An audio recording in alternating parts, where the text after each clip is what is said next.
Deborah Owens, America's Wealth Coach, and it's time to get wealthy. You're going to learn exactly what you need to know and do to finally achieve the level of financial success that you desire and you deserve. Black women are starting businesses at a fast clip. In fact, the fastest growing of any demographic in the US, more than 2.7 million businesses. And yet, if we look underneath the hood and at the bottom line, what we find is that the average business owner is at $44,000 revenue annually. So, what do they need to know in order to scale beyond seven figures? Well, here's what they don't want you to know. Here are the three things they don't want you to know. First is that you've got to work on the business and not in the business. And secondly, your price actually conveys your value. And finally, that teamwork makes the dream work.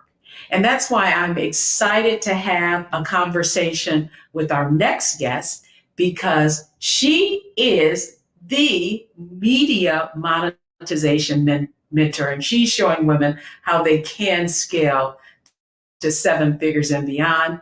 Dr. Avis Jones DeWeaver, or Dr. Avis, as she's so fondly known, is an expert in all areas. She is a political commentator and was a nonprofit executive.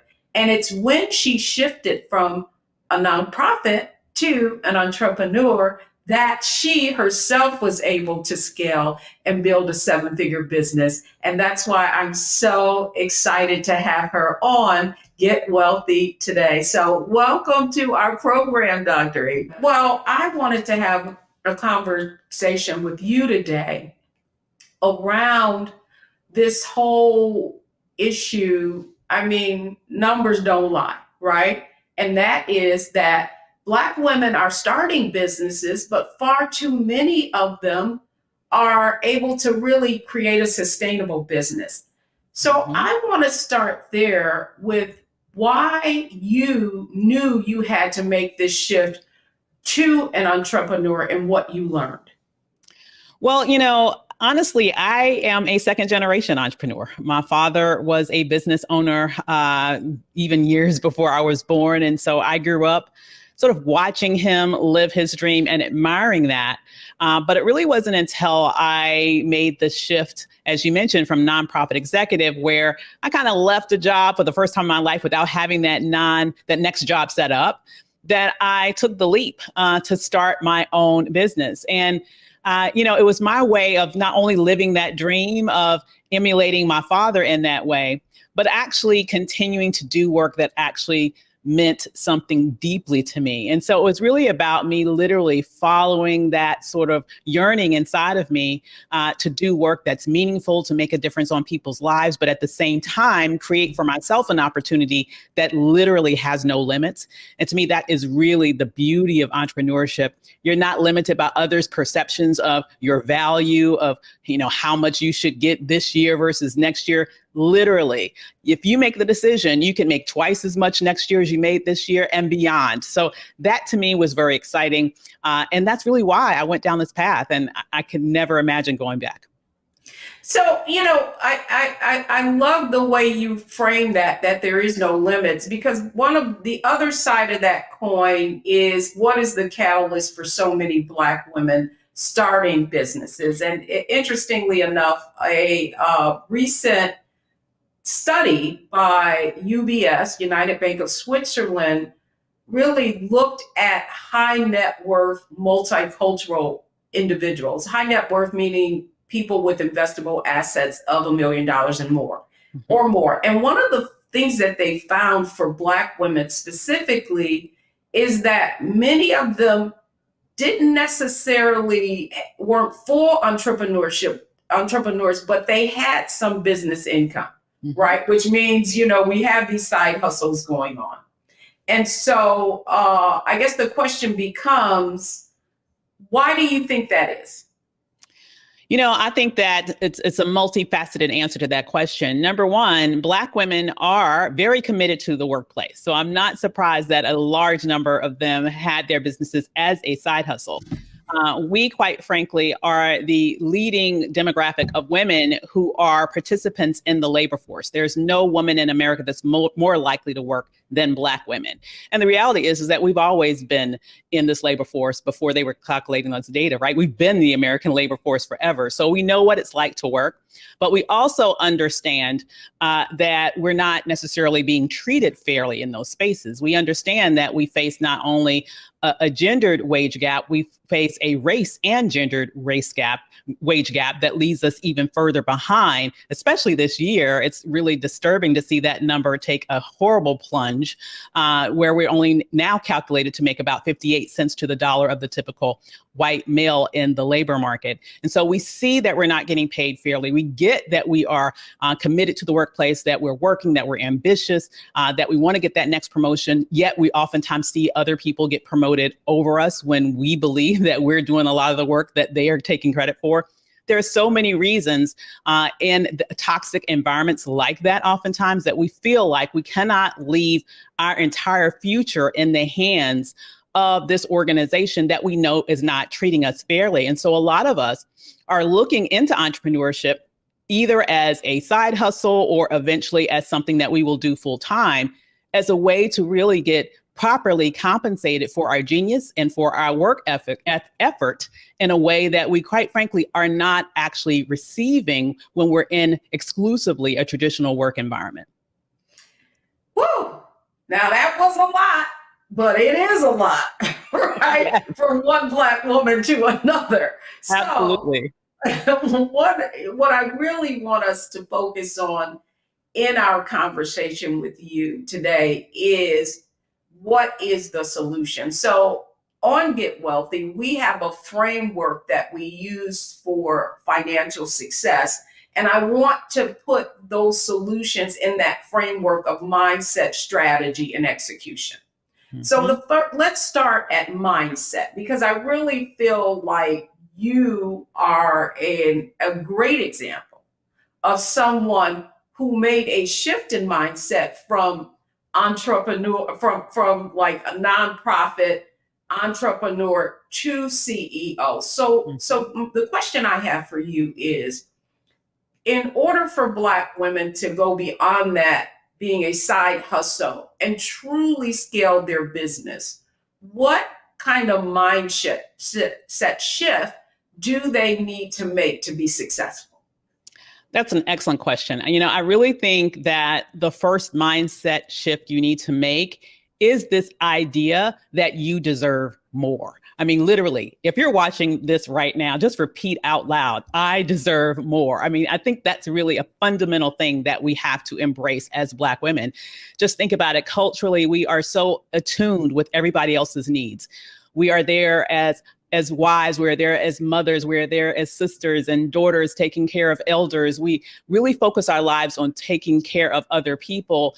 And oftentimes we don't even give ourselves the luxury of really going after fully what we want and deserve. And I want you to know that the beautiful thing to me about entrepreneurship that you need to really expand your mind to is understanding that you deserve to make that extra 6 figures, multi-6 figures, 7 figures even, that you can make as an entrepreneur. There is absolutely nothing wrong with that. And really, that's kind of a revolutionary thought when you think about it, because our culture, I believe, is oftentimes very much bought into this idea that money itself is evil. And so we sort of don't even go after all that we are capable of receiving, because we almost feel like we'll receive some judgments if we are, quote unquote, too successful. And so we have to reject that and understand that really money is going to allow us to be able to create the lifestyle that we want for ourselves, for our children. It's going to allow us, when it's managed correctly and we know how to grow it in the way that you teach your clients to do, we're going to be able to leave a legacy for our children and provide intergenerational wealth so that the next generation does not have to start from ground zero, like unfortunately unfortunately has often been the case in our community. We're able to give generously to those organizations and those individuals that we care about. And a lot of the problems, quite frankly, that we have in our community, we could collectively solve if we had enough wealth in our community to be able to invest in ourselves in that way. And so trying to distance ourselves from the lie that money is evil, trying to allow ourselves to embrace the idea that, yes, you deserve more and it's okay to go out there and get it. And really come to the notion also, thirdly, that you don't have to do it all alone. I think that's another thing that holds a lot of Black women entrepreneurs back, because statistically speaking, the overwhelming majority of our business are solopreneur projects. And the bottom line is, if your business is just you, there is only one you. There is only 24 hours in a day, right? And so there's only so much that you can do. When you are ready to scale, you are going to need to go beyond the limits of what you can individually do. So understanding that investing in team is going to allow you to get more once we sort of expand our minds to accept that. All of those things allow us to get on a path that will take us to and through seven figures. Woo!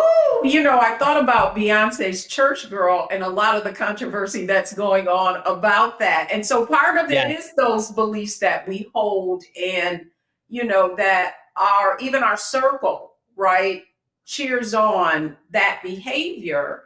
And we don't recognize that in many cases it's not serving us.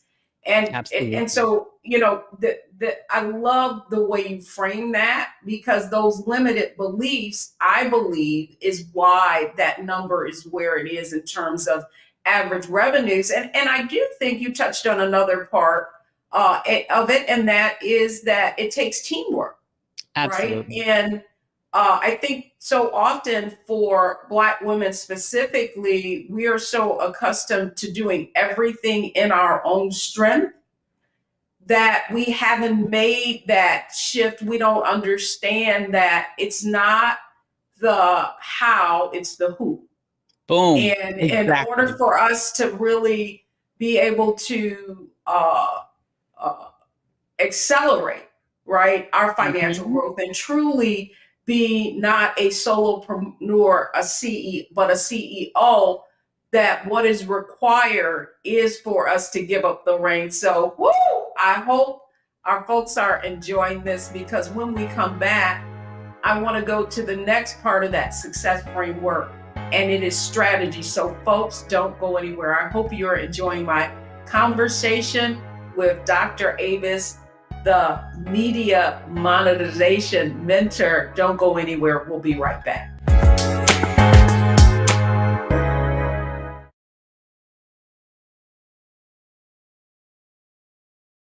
Hi, I'm Dr. Jackie Hood Martin, and I have a question for you. Ever feel as if your life is teetering and the weight and pressure of the world is consistently on your shoulders? Well, let me tell you, living a balanced life isn't easy. Join me each Tuesday on Black Star Network for A Balanced Life with Dr. Jackie.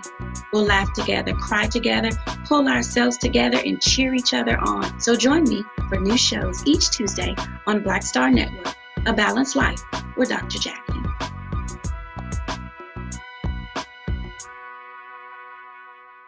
Hatred on the streets, a horrific scene, a white nationalist rally that descended into deadly violence. White people are losing their damn minds.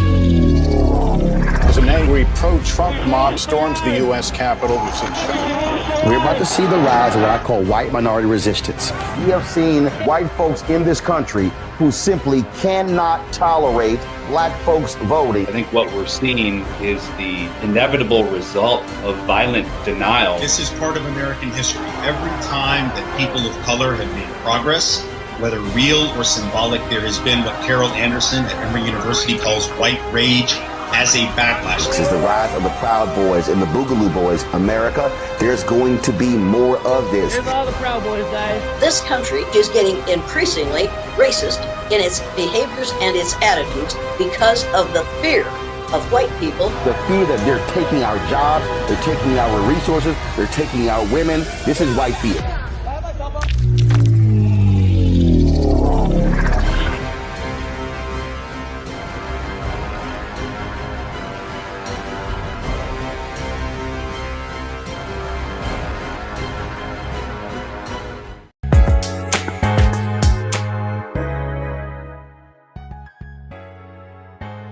Welcome back, everyone. This is Get Wealthy, and today we're talking about getting wealthy through entrepreneurship. And I'm so excited because we are having a conversation with Dr. Avis, someone who finally said to herself, I've got to make the shift to entrepreneur and truly a CEO and scale the seven-figure business. And so guess what? We want to know exactly how she did it, and that's why she's here. So Dr. Avis, my next question for you is strategy.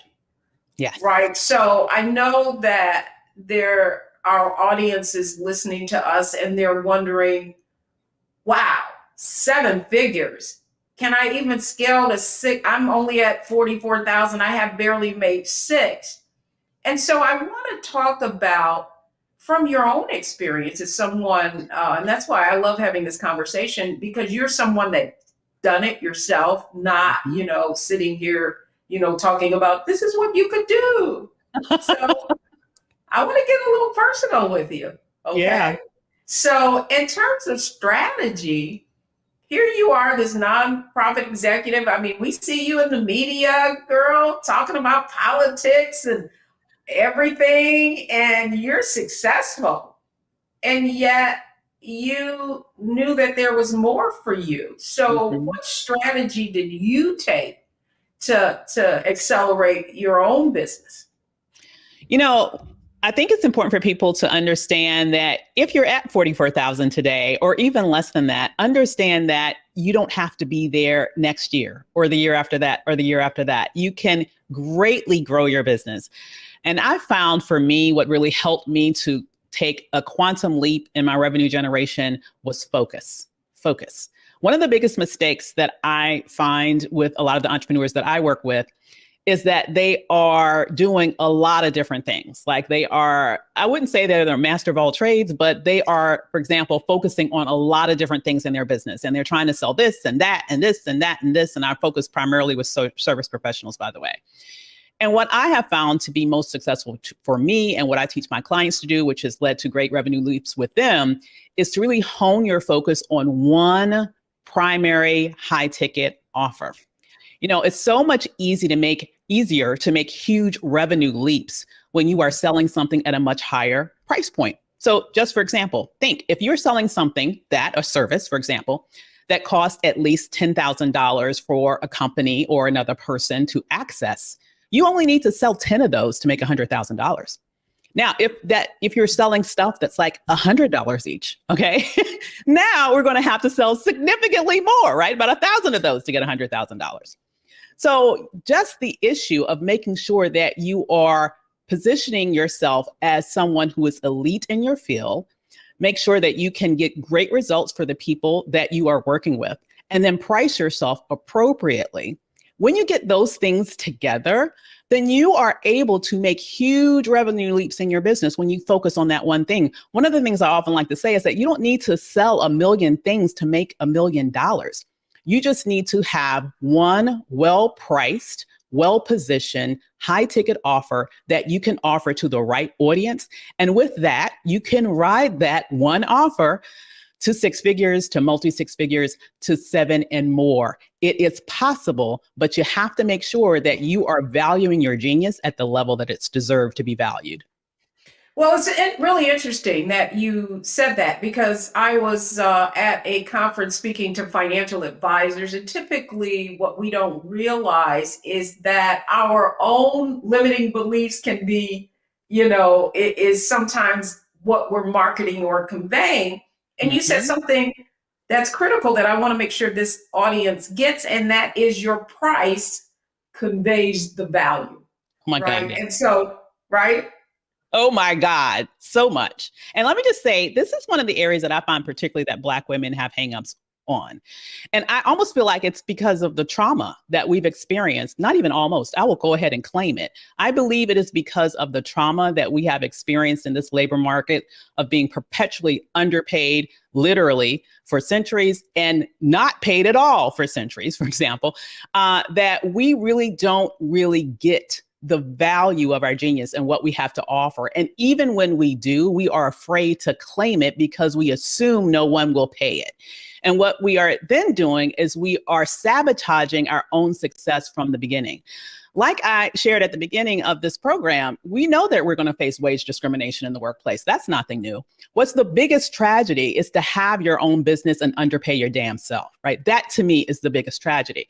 So really understanding what your value is, and then also understanding that when you are offering your service to a potential client, they are assessing whether or not you can do the job.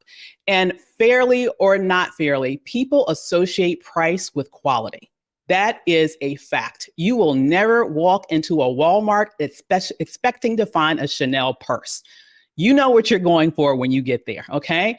And vice versa is the truth too, right? And so the last thing that you should even expect is to be able to attract Chanel buyers with Walmart pricing.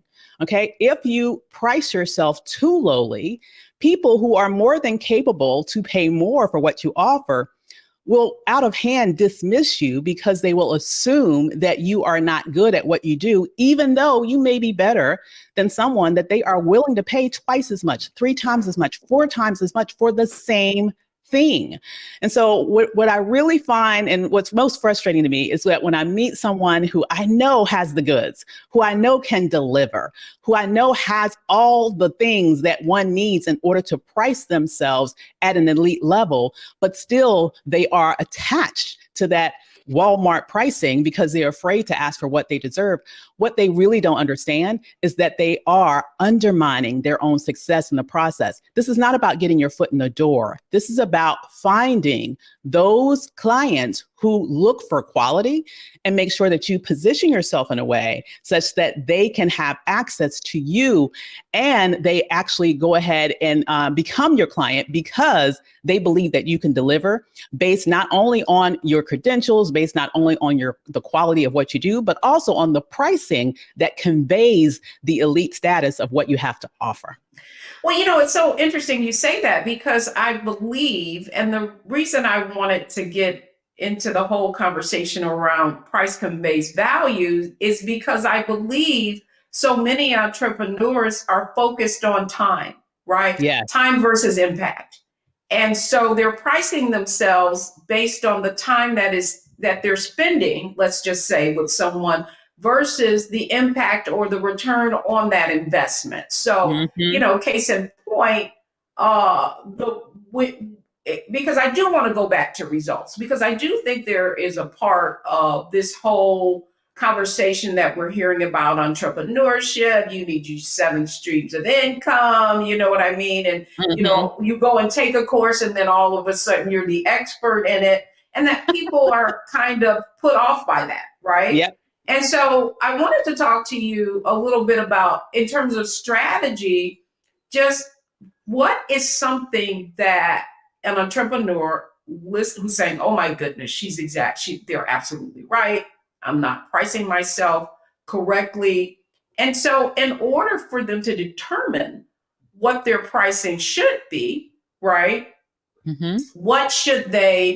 How do they convey the value that they create? Absolutely. So, you know, the first thing that I'm going to suggest is not very sexy, but it's a necessary part of the process. You definitely need to do some market research. Figure out what other people in your industry are charging for what you are doing. And don't just, you know, necessarily compare yourself to everyone. Compare yourself to, you know, those people who are at a level that you would like to be compared to. Figure out what they are offering, what their price points are, get a sense of the range, all right? And then when you are looking to position yourself in that space, there are a couple of things that you need to do. Number one, you need to make sure that you show up like you belong there, right? So I do believe that branding is very important. Branding is more than colors. It's more than what your website looks like. It's everything from your brand message. It's about what you stand for. It's about even the brand photos, how you show up on social media. It's about being able to take advantage of traditional media, like showing up on television, like being published or being interviewed for publications. all of those things convey extra value to your brand as a person, your personal brand, and also the brand associated with your business, the brand that you're building. So all of those things are very, very important. And then I would say making sure that you're very clear about what your offer is and you're able to convey the value of it. Lastly, I would say making sure that you have been able to collect information from people that you've worked with in the past, what we call in the industry testimonials, like have people that have worked with you before be able to shout from the rooftops about what a difference that you made by working with them. That also conveys the value of working with you. It shows people that you are the real deal. You're not one of these people that did, take the course and all of a sudden you're claiming you're an expert.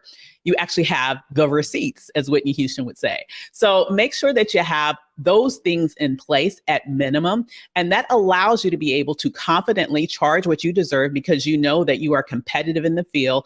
Do not feel bad about even going on the high end of that range. If you know you can deliver, be able to present and show up in a way that gives brand credibility, and make sure that you allow the opportunity for individuals that you work with to be showcased so that you can show that, hey, I can not only talk the talk, I can walk the walk. Woo! Now, excellent information. And you really left some gems there that I hope our audience got. However, when we come back, it's enough. You dropped a lot of information here, but information is not power, right?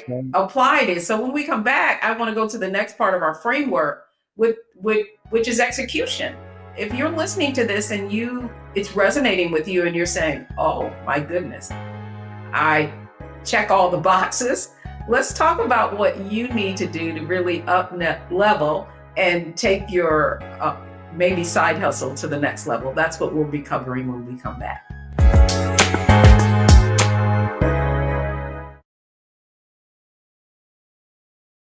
When you talk about blackness and what happens in Black culture, we're about covering these things that matter to us, speaking to our issues and concerns. This is a genuine people-powered movement. There's a lot of stuff that we're not getting. You get it, and you spread the word. We wish to plead our own cause.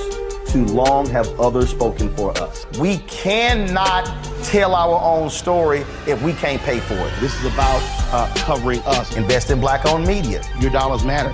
We don't have to keep asking them to cover our stuff. So please support us in what we do, folks.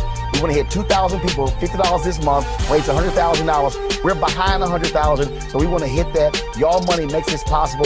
Check some money orders. Go to P.O. Box 57196, Washington, D.C. 20037-0196. The Cash App is $RM Unfiltered. PayPal is R Martin Unfiltered. Venmo is RM Unfiltered. Zelle is Roland at RolandSMartin.com. When we invest in ourselves, we all shine. Together, we are Black beyond measure.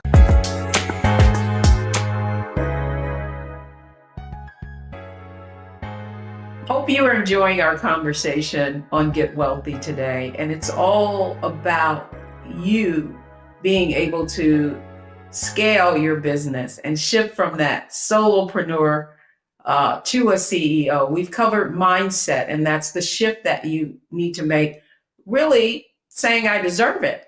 And we just talked about strategy. Strategy is understanding that the biggest impact could be you just increasing the price on what you are offering. But now we want to get to execution. So Dr. Avis, man, I could see myself in my early stages. And so many of the things that you mentioned were exactly what I had to do in order to grow Wealthy You. And so now I want to talk about strategy. So to the point that I made, I'm sure that our audience is saying, me. I check all of those boxes. And one thing I'm really so happy that you brought up, because it's the area that you're an expert in, is branding and media. Mm-hmm. And that is one of the strategies that you use to really help women elevate their message and also the value that they're able to charge. So I want to go there in terms of strategy. If I'm listening to you right now, what are some of the first steps I need to take? Or what is the first step I need to take if I wanted to apply the thing that we're talking about that could possibly make the most impact? Well, I'd say one of the first steps, particularly when it comes to branding, is I want you to get very clear about the message that your business stands for. What do you stand for? Like for me, for example, my business is all about normalizing Black abundance. I want to make every Black family in America have the ability to be able to say, hey, I can write all the checks I need to make sure that my kids can go to college. I don't have to worry about whether or not they're going to forgive student loans. I can make sure that I can give my kids a down payment on the house. I can have the lifestyle that I want. And I want to help as many people as I can get there through the beauty of entrepreneurship. That's what I stand for, with particular emphasis on Black women. So it's about really understanding your brand message, because that's going to be a very powerful foundation for any of the content, for example, that you produce on social media, for any of the interviews you might want to do or speak about, the lens from which the angle from which you're going to take it when you do appear in the media. That's very important. I would also making sure that your brand image or your photos on social media are things that convey professionalism, things that convey an individual who can be expected to be paid at a high ticket level. Oftentimes we kind of forget about social media, and sometimes we can be a little bit too casual with it. And I just think being very intentional as an entrepreneur with making sure that you have images that reflect what you want the audience, your potential customers, to think about you is very important. Just think about celebrities. There are no celebrities pretty much out there that have images that are around on the internet, for the most part, unless it was a paparazzi catch, that they don't want you to see, for example. Their images are very specifically curated and selected for public consumption to convey a specific image that they want to give across to their audience. You need to think the same way and be strategic about that as an entrepreneur. And then lastly, I would say the media really is open to a lot of people now, more than ever. Now is the best time ever to get into the media. There are so many opportunities out there because there are just so many more vehicles than there used to be. Everything from all sorts of streaming opportunities like here at Black Star Network, as well as the traditional television, like your local morning news, cable news, podcast, radio shows. There are ways that you can get visibility around what you do. And it's about being intentional about making use of those vehicles, because once again, that's something that can lend extra credibility to your brand. So thinking about how you can do all of those things is great. But I would say just the very first one I would do, and probably the easiest one, is to sort of clean up your social media or take a look at that to make sure that you are conveying the image of someone that people can values their opinions, someone they can trust, and someone who is professional and really good at what they do. Oh, thank you for that, because I do think that there is this thought in the zeitgeist or out there that says, people want to see you as you are, and, girl, just get up and just say what's under your mind, and then you're real. So you really shared what I believe is the insight that people need to understand about how their images impact how they're perceived. Well, here's the thing. I'm just sorry. I have another question for you. Yeah. But just to follow up on that. Yeah. So there's probably someone in this audience listening and saying, they're talking about media, and we always see them in the media and they're experts. If I am someone who is maybe shy, and what are some of the things that I need to do to kind of get out of my shell so that I can represent my brand and leverage the media to do so? I think one of the lowest hanging fruits is publication. And there are certain publications that you can get into extremely easily, like something like Medium. There's no gatekeeper there. You can go and publish on Medium today if you wanted to, and then distribute your article that you wrote to as many people as you want. Through social media, for example. And that gives you a lens of credibility because now you are technically published. You can even publish an article on LinkedIn, for God's sakes. I mean, there's no barrier to entry there. So I would say that's a great place. Also, because today quite frankly, everyone has a cell phone. Everybody has pretty much a laptop. You can go live yourself on your own social media platforms or on your own YouTube channel and over time build a following. That is another viable way that you can just expand your visibility. And for a lot of people, honestly, building their own platform has been their segue into other more traditional media avenues. I mean, Issa Rae is just one example, right? You know, she didn't start off at HBO. She started out on YouTube as the awkward Black girl. So it's really about understanding that right now, honestly, is the best time to take advantage of all of these opportunities that are out there, because there are so many spaces that you really don't have to ask anyone to get into. If you don't want to, you can literally build it yourself, as I just mentioned, or you can select specific outlets where there is low barrier to entry, maybe even down to no barrier to entry, like the publications that I just mentioned, that you can start to sort of establish your bona fides as a thought leader in your space by collecting your thoughts, giving advice, giving tips, providing some thoughtful commentary on issues that you are an expert in. And that definitely helps to elevate your brand to a level that it will be seen as other people, as someone that they can trust and would potentially want to buy from. You really conveyed the fact that there is such a low barrier to entry now. Before, you had to be this published author if you were going to get on any major television network, even locally as well. Mm-hmm. And now it's sort of like the gatekeepers are gone. Mm-hmm. So when we come back, I really want to kind of synthesize our conversation that we had in our and button this up as it relates to how someone can really take advantage of the information that Dr. Avis shared and make that shift from a solopreneur to a full-fledged CEO by elevating their brand. So when we come back, it's our Analyze, Optimize, Maximize segment. Don't go anywhere. We'll be right back.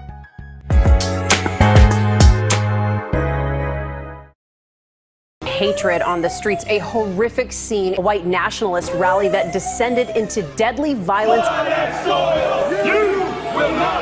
White people are losing their damn minds. As an angry pro-Trump mob storms the U.S. Capitol, we've seen We're about to see the rise of what I call white minority resistance. We have seen white folks in this country who simply cannot tolerate Black folks voting. I think what we're seeing is the inevitable result of violent denial. This is part of American history. Every time that people of color have made progress, whether real or symbolic, there has been what Carol Anderson at Emory University calls white rage as a backlash. This is the rise of the Proud Boys and the Boogaloo Boys. America, there's going to be more of this. Here's all the Proud Boys, guys. This country is getting increasingly racist in its behaviors and its attitudes because of the fear of white people. The fear that they're taking our jobs, they're taking our resources, they're taking our women. This is white fear.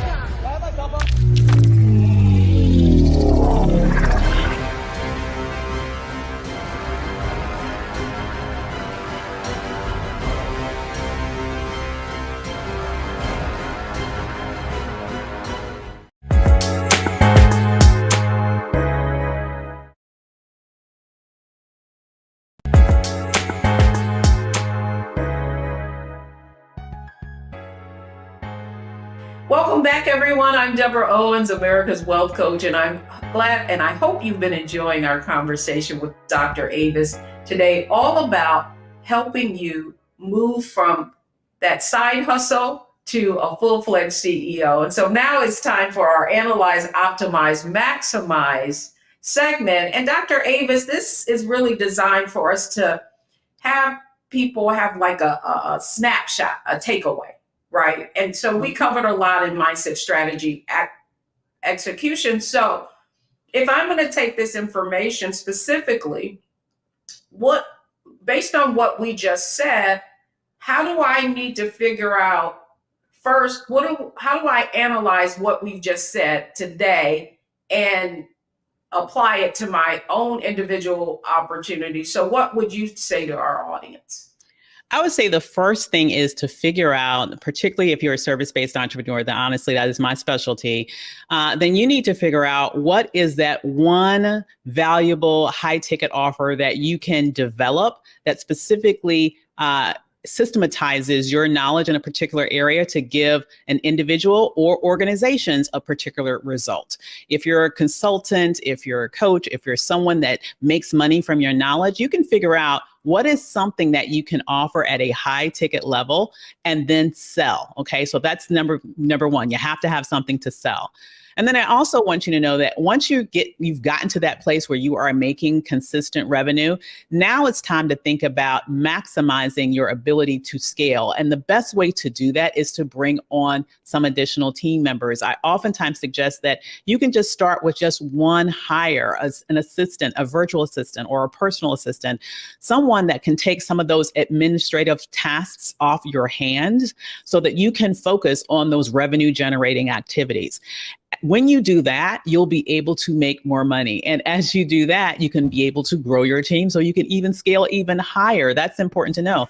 And let me just say that you don't have to be a full-time entrepreneur before you do that.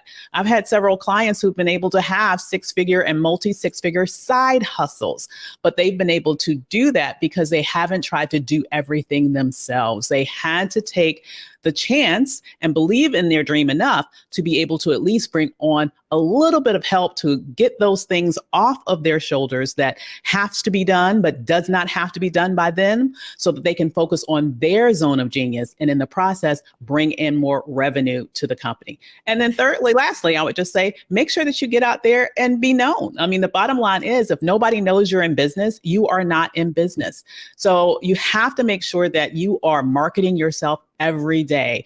Business is a balance of both marketing and sales. If you are not marketing first, you will have nobody to sell to. So you have to make sure that you kind of get out of your comfort zone and go out there aggressively each and every day to let potential customers know that yes, you are in business. Yes, you have wonderful things to offer. And yes, you would be a great find if they were lucky enough to work with you. That's what you have to make the commitment to do, and do it each and every day. Well, confidence is key, but I want to make sure that our viewers heard something that you said, because it was magical to me and really responsible for the success that we've had in Wealthy You. And that's that systemization process, right? Mm-hmm. Because that really is optimization. And so, just from the standpoint of optimization, like, where does someone start, Avis, to figure out how to codify, right? Mm-hmm. their process, that their genius, so that then they can transfer it to someone else, and it not necessarily them being in it to make it happen. Yeah. Well, it kind of reminds me of, it's a quote by Napoleon Hill. It's not knowledge that makes you wealthy. It's organized knowledge that makes you wealthy. Right. And so it's really about you thinking about, how do I get the results for my clients? I think sometimes we kind of operate on autopilot when we really are an expert in the space. We just go in there and do. Okay, it's really about you taking a step back and reverse engineering how you do what you do, and figuring out those steps so that it can be replicated time and time again. Once you are able to determine your replicatable process, that then is your system that you can value appropriately and then sell to others in mass in order to grow your business in a way that doesn't really leave you overwhelmed, because you are focused on just replicating the same things over and over again, instead of reinventing the wheel each and every time you have a new client or customer. Genius. I mean, if they didn't get that gem, I don't know what to tell them. And then finally, the last thing I want to say, and it's direct, it's in relation to what you just stated, and it's the curse of knowledge. Mm-hmm. Okay. And so I want to challenge this belief that I know many people have, and I did too. And it wasn't until I was able to let go so I could grow, right, that I really saw results. And so to that end, the gift of knowledge, the curse of knowledge, when you believe, oh, no one could ever do it like I do it. What do you say to that? It's a lie from the pit of hell. Okay, let go of that. Release yourself of that belief. Because here's the reality. You know, when we all start out in business, you are everything in your business, quite frankly, because when you first start off in business, you have more time than you have money, right? Because you're trying to get those first customers. So you are doing everything. You are the lead marketer, you are the salesperson, you are the brand person, you are everything, right? But there becomes an inflection point in your business where you basically you're at a space where you cannot take on any more work. If you find yourself at a place in your business where you cannot handle one more client, or where you're having opportunities to work and you're just saying, no, I can't do that because I'm at capacity. Guess what? You have now hit a wall in your business. Now you have more money than you have time. So when you get to that place where you have more money than you have time, you must have other people come into your business to take some things off your plate so that you can now bring in more money. What you will find when you do that is, guess what? You are not an expert at all things. There are things that maybe you can do, but trust and believe there are people out there who that's their zone of genius. So why not hire people who have a zone of genius in some place that maybe you can do it, but quite frankly, if you would be honest with yourself, it really is not your zone of genius. Let somebody else do that. They will do it even better than you can do it, which guess what? It becomes an asset for your business, right? And it frees up your time to focus more on that thing that you are absolutely amazing at. So really, to me, that is the biggest secret sauce. And I understand that it's scary for some people because that does involve an investment in team. But let me tell you, that is an investment that will really, literally pay itself back over and over again. And that's what frees up your time and allows you to make more money at the same time. Yes. You do not have to do it all. It's not the how, it's the who can get you there so much faster. Dr. Avis, your brilliance, it always shines. And I hope that our viewers feel the same way that I do about you and just the amount of insight. You know, there's information and there's insight, and you gave us plenty of that today. But I want to make sure they know how to get in contact with you and all that you do in the world so that they can scale and make their shift. Absolutely. Well, thank you. Well, I definitely want to invite people to check out blackcoachmillionairelive.com. That is an event that I have coming up that's going to be sharing exactly how to be able to define their $1 million offer and also their marketing plan and all that. So you can get information there about me and my team and all of that, as well as dravismentoring.com, which is my brand new website that will be launching in about a week or so. So we're excited about being able to see you there as well. Outstanding. Well, as usual, your knowledge and your insight is sure to help our audience get wealthy, and they certainly got a return on their investment of their time because they got a lot of your talent. So thank you so much for coming on, Dr. Avis. Thank you for having me. Excellent. Well, folks, when we come back, the 3 takeaways that you should have from today's show.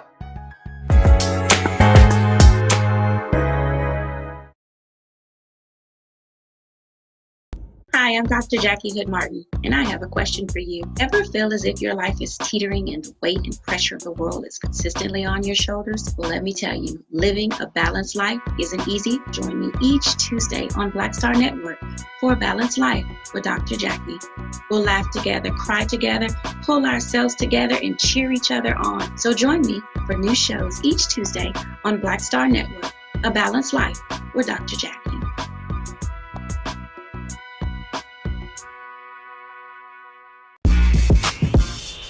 When we invest in ourselves, our glow, our vision, our vibe, we all shine.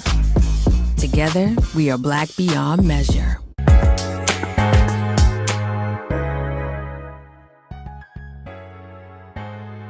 Welcome back, everyone. I'm Deborah Owens, America's Wealth Coach, and I hope you enjoyed our conversation today. So here are the 3 things you need to take away from today's show. First off, it's not who you know, it's who knows you. Secondly, people do business with people they like, know, and trust. So you've got to get out there and make your message heard, have your message heard and known. And finally, it's your difference that makes a difference. So make sure, as Dr. Avis said, that you identify that one thing that you can do that can create the most value for others. So thanks so much for coming on Get Wealthy. I'm Deborah Owens, right here on Get Wealthy, only on Black Star Network.